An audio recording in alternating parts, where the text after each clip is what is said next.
My name is Tim Block. I work with Nappy's Food Service, and today I want to take some time to go over the proper technique for checking, pre-tripping your truck in order to pass the CDL Class B driver's license test.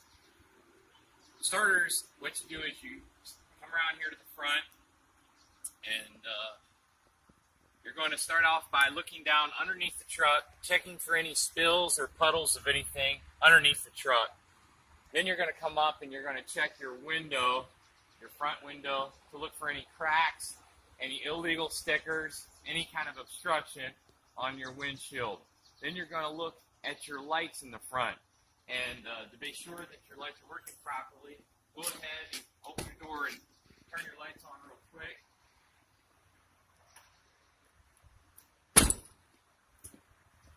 And you're checking to make sure that all the lights are working properly and that they're all the right color. So for starters, there's three things that you're going to be looking for. You're going to be looking for underneath the truck for any spills or puddles. You're going to be looking at your windshield, second thing, for any cracks, any illegal stickers, any kind of obstruction. And you're going to look at your lights here in the front, making sure that all your driving light, they're in the right color, none of them are broken, none of them are missing. And then you're going to open up the hood.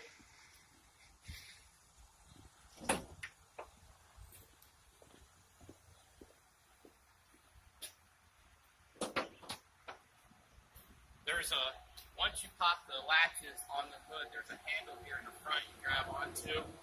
You're going to open that, pull on it, and open it up like that. Starting off, you always start off on the passenger side of the vehicle. There are four things that you need to check for. So there's three things initially under the truck, the windshield, and the lights. Now, starting off on this side, on the passenger side, there's going to be four things that you're going to check for. And first off, you're going to check your coolant. Your coolant, you're making sure that it's at the proper level. There's a mark here in order for you to know that. And then you're going to check for your alternator. Your alternator, you're checking to make sure that there's no loose wires. The alternator is secure and that it is belt driven. The next thing, the third thing you're checking for is your belt. Your belt cannot have more than 3/4 inch play on it. Also, it can't be worn or cracked. The third thing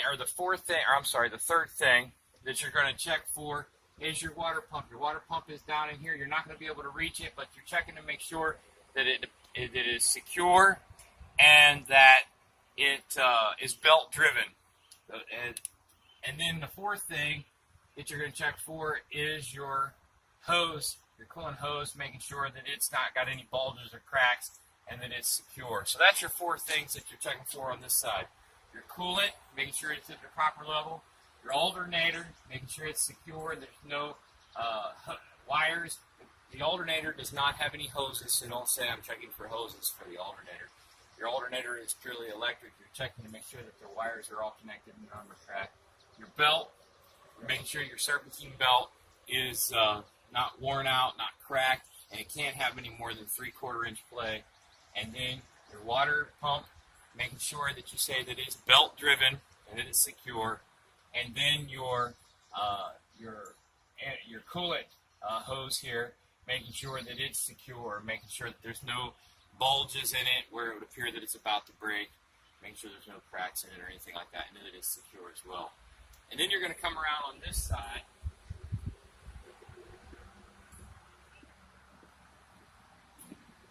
All right, over here you're going to, first of all, you're going to check your oil. So you pull that out and put it back in, wipe it off the first time.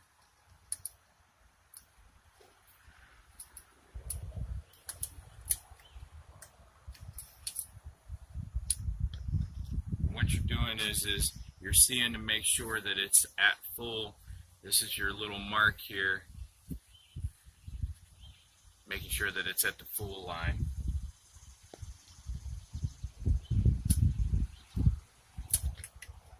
The next thing you're doing is you're going to be checking your air compressor and your power steering pump.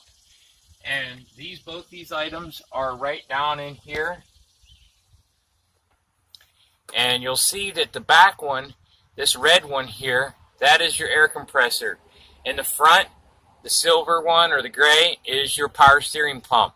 You're checking to make sure that they're gear driven, that they're secure, none of the bolts are loose. And one of the ways that you can kind of cheat and know which is which, because some people get confused, well, which was the air compressor and which was the power steering pump. There's a line that comes off of this back one here, and it comes up to this line, and on there is a sticker that says air brake. That's kind of a reminder that the back one is the air compressor. Then on this front one here, there's a rubber hose, a black rubber hose that comes up to this canister here, and you'll see that the lid on this says power steering. So that's a reminder that the front one is the power steering pump and the back one is the air compressor. Like I said, you're checking to make sure that those are both gear driven and that they're secure. Then you come up to the power steering fluid. You're making sure that it's at the proper level, making sure that all the hoses coming up to the power steering fluid and going to the pump are all secure and none of them are cracked. All right, now what you're going to be checking for is the steering box. This big piece right here is called the steering box. You're making sure that it's secure, that all the bolts are none of the bolts are loose or anything like that. Then from the steering box, you're going to be checking the frame, making sure that the frame is doesn't have any bends or cracks in it, no welds or anything like that in the frame. Coming out from the frame, you're going to be checking for your suspension mounts. This is your suspension, your leaf suspension. This is the mounts. You're checking that the bolts are all secure on the mounts themselves. Then you're coming down to the suspension. You're checking to make sure that all the leaves are in place and that there's none of them are missing or cracked. You're checking for your U-bolts, making sure that they're secure, none of them are loose or cracked. Then coming off of that, you're going to be checking your pitman arm. This is called your pitman arm. This piece here is the pitman arm. You're going to make sure that it's secure, the bolts are all in place, and there's a cotter pin right here that you're making sure that it's in place and it's not missing. Then the pitman arm, you go to the drag link. This is the drag link. One of the ways that you can remember the name of it is that it's dragging behind the pitman arm. So you got the pitman arm, the drag link, and then that drag link is attached to the steering arm. This part here that comes into the wheel is the steering arm. You're checking to make sure that it's all secure. Once again, you're checking for the bolts, and there's cotter pins that you don't want to be forgetting. And then behind that, you won't be able to reach it, but you're looking to make sure that your tie rod that's tying the two together, there's a big rod that goes across underneath the truck, making sure that it's secure and that it's not damaged in any way. Then after that, you come up into the brake. These are your brake air hoses. You're making sure that they're secure and in place. None of them are cracked or leaking. You got your brake canister. You're making sure that your brake canister is not damaged in any way and that it's secure and working properly. Then you have your slack adjuster. This here is your slack adjuster. And what you're looking for on that is to make sure that the bolts are all in place, the cotter pin is in place, and inside of this slack adjuster, there's what's called a push rod. You will not be able to, when your emergency brake is set, you cannot pull this out. And so when you're doing your pre-trip inspection for the driving examiner, you'll say, because of the emergency brake being set, I won't be able to pull out the push rod. But if I didn't, what I would be looking for is the push rod should not be able to be pulled out more than 1 inch, can't have more than 1 inch play, and the push rod cannot be bent in any way, and that's up inside of there. Then coming off of that, you're checking for the brake drum, making sure that it's not cracked or broken. That's up inside of here. And you're also checking your brake lining, which is basically like a brake pad for drum brakes. And your brake lining cannot be worn anything less than 1/4 inch. It can't be less than 1/4 inch. And so you're checking to make sure that that's not worn down too much. And then you're coming out here, you're checking your tires for any bulges or any cracks or any unusual wear on your tires. You check your tire depth. Your front tire cannot be anything less than 4/32 on the tread. So the front tire is 4/32. The back tire, you can go down to 2/32 tread, but on the front it needs to be 4/32 tread. Also, you're checking for your tire pressure, and according to the book, you check that with either a tire gauge or a mallet. Then coming into your rim, you're checking your rim for any illegal welds. You can't have any cracks or illegal welds or any bends on your rim. You're checking your lug nuts. These are your lug nuts. These in here are your hub, this hub seal, and these are the nuts for your hub seal. But you're checking your lug nuts, making sure they're all secure. None of them are rusted out. Then you got, in this middle part is your hub. You're checking the hub seal to make sure there's nothing leaking around your hub seal, making sure all the bolts are secure. On the front, you have a hub. On the back, you have the axle seal. We'll talk about that when we get to the back. But that's the two different things. It's the hub on the front and the axle seal on the back. Anyhow, these you're checking to make sure those are all secure. Now you're going to be at your door. You're going to check for the mirror, making sure that it's secure, making sure that your glass is all intact, no obstructions, no breaks on your glass. You're going to check the door, making sure that it is secure, that it'll be able to hold your weight, making sure that the seal, this is an important thing to check on around the door here, making sure that it's not missing or torn in any way. Also, your steps, you're making sure that your steps are secure, that they're intact and in place, they can hold your weight. Your fuel tank, you're making sure that it is secure, making sure the bands are tight on that. The fuel cap itself needs to be on properly and intact. Your fuel tank itself can't be leaking anything, obviously, in any way. Then you got your DEF tank. You want to make sure that's secure, that it's not leaking, making sure that the cap is tight on that. You also have your battery box. You don't need to open that up, just to indicate that that's where your battery is located and that it is secure. Coming down underneath, you're going to be making sure that your frame is still following along, that it's in all okay, that it's not bent or cracked or any illegal welds on that. Making sure that the bolts holding your box to your frame are all tight and intact. You just make sure that your exhaust, don't touch your exhaust, but make sure that it is secure and that there's no carbon leaks on the exhaust itself. This is your drive shaft. You're making sure that it is secure and not rattling around, that it's not loose. You have universal joints at different points down through your drive shaft. You're making sure that those are secure. If they're loose, they'll rattle whenever you shake them as well. As you come down through the truck, you're also looking up to be sure that your marker lights are all the right color, that they're all working properly, that none of them are broken as well. Then you come back to the back of the truck, and basically this is the same as on the front in the fact that some similar parts. You have your suspension mount. You want to make sure that the bolts are secure on your suspension mounts. Your suspension itself, making sure that the leaves are all there and none of them are broken or missing. Then you get down into the brake itself. This is your brake canister. You're making sure that it is secure, that it's not damaged in any way. You have your brake lines coming in to your brake canister. You want to be sure that they're all intact, that they're secure, not cracked or leaking. Down behind the brake canister is where your slack adjuster is. Just like on the front, you would indicate that you're not able to pull the slack adjuster and check the push rod because of the emergency brake being set. But if you could, you wouldn't be able to pull it more than 1 inch, and that push rod can't be bent. Then coming off of that, you come into where your brake is itself. You got your brake. All right, and then you got your brake lining that you're checking to make sure that it's not less than 1/4 inch wear on the brake lining. And your brake drum, you're making sure that it's not cracked or broken in any way. Then you come out to your tire. You're checking to make sure that there's no uneven wear on your tires. This is in the back of dual tire, so you're checking to make sure there's no obstructions in between the tire. And then you're checking to be sure that it's the right depth. On the back, you can't have any depth less than 2/32 on the tread. On the pressure itself, you're checking with a gauge or a mallet. On the rim, you're checking to be sure that there's no illegal welds or cracks or bends in your rim. On the back, as we said before, you have an axle seal.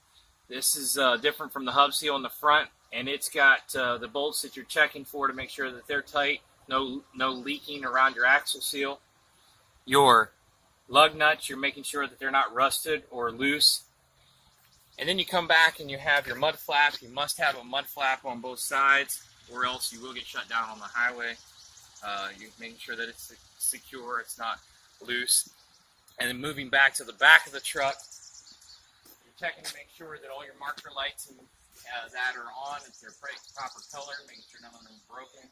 You're checking to make sure that your door latch is secure, making sure that the ramp door compartment is secure, making sure that your bumper is secure, it can not be loose or falling off. Also, that your light on your license plate is working properly and that your license plate is intact. At this time, you're going to tell the examiner that you're going to go up in the truck, you're going to start the truck up, and you're going to work the lights for the back of the truck, your brake lights, your blinker lights, and your flashlights, and your backup lights. And you're going to ask the examiner that all of those lights are working. Don't forget that when you get up in the truck, to start the truck up first.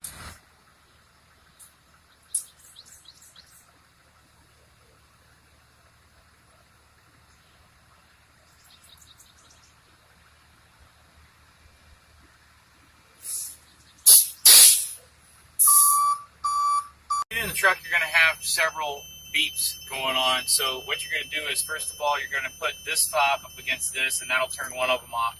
Then you're going to take this fob and touch it against that, and that'll turn the second one off. And then the first thing you're going to do is you're going to put your seatbelt on. You're going to tell the examiner that you're fastening your seatbelt, making sure that it fastens properly, making sure that the belt itself is secure, not cut or frayed in any way. Then you're going to start off by checking your mirrors. You're making sure that your mirrors are all adjusted properly and there's no obstructions, making sure that your windshield is also clear of any obstructions, any cracks, or illegal stickers. Then you're going to take and you're going to check your gauges, making sure that they are all at the proper levels. You have your temperature gauge. It should be rising to the proper level. Your oil pressure gauge should be at the proper level, which is about where that's at right there. Then coming over to you have two air tanks. You're wanting to make sure that both of those air tanks are roughly around 120 psi. Coming back off of that, you just kind of work your way back. You're going to check your four-ways, making sure that they operate properly. You're going to check your blinkers, making sure that they both work properly once again. And more or less, you're playing with everything in here to make sure it all works properly. You're checking for your windshield wipers to be sure that they're operating properly. Also, go ahead and push to make sure that your windshield wiper fluid is working properly. Coming back, making sure that your horn works, and working your way over your defroster and your heat is. You're going to start off with your defroster. You're going to be able to demonstrate that it's working properly. You have to turn it on and you have to feel to be sure that the air is blowing out. Also, you turn it over to the heat on the floor, and you're going to demonstrate that you can feel air blowing out on that. Then coming back through here, you're going to check to be sure that you have your safety equipment. You got your fire extinguisher, you got your triangles, and also you're going to check your emergency brake and your service brake. What you do with that is you go ahead and put the truck in gear, and you make sure that it'll hold, your emergency brake will hold it without taking off. And then you go ahead and release your emergency brake, and you creep forward just a little bit and make sure that your service brake stops the truck. Then what you're going to do is you're going to put it back into park. You're going to now begin the air brake test. For the air brake test, you're going to turn the truck off. Before you turn it off, make sure that your gauges are at 120 psi for both air tanks. You've turned the truck off. Then you're going to take and you're going to turn the key over like you're going to turn your radio on. You don't turn it all the way over, but you just turn it over to that far where all the gauges light up. Then you're going to take and you're going to put the truck in neutral. It has to be in neutral for this to work. Then you're going to take and you're going to push the emergency brake in, and in doing so you should watch your gauges, and it shouldn't, you tell the examiner, you shouldn't drop more than 3 psi a minute. And then you're going to push the brake down, a foot brake, and you're going to hold it, and it shouldn't drop more than 2 psi a minute. After you've done that, you're going to start fanning the brake. And as you watch those gauges fall, as it drops below 60, a light or an alarm will sound, and as it drops below 40, between 20 and 40, the emergency brake will re-engage. Once the emergency brake re-engages, you've completed the pre-trip test.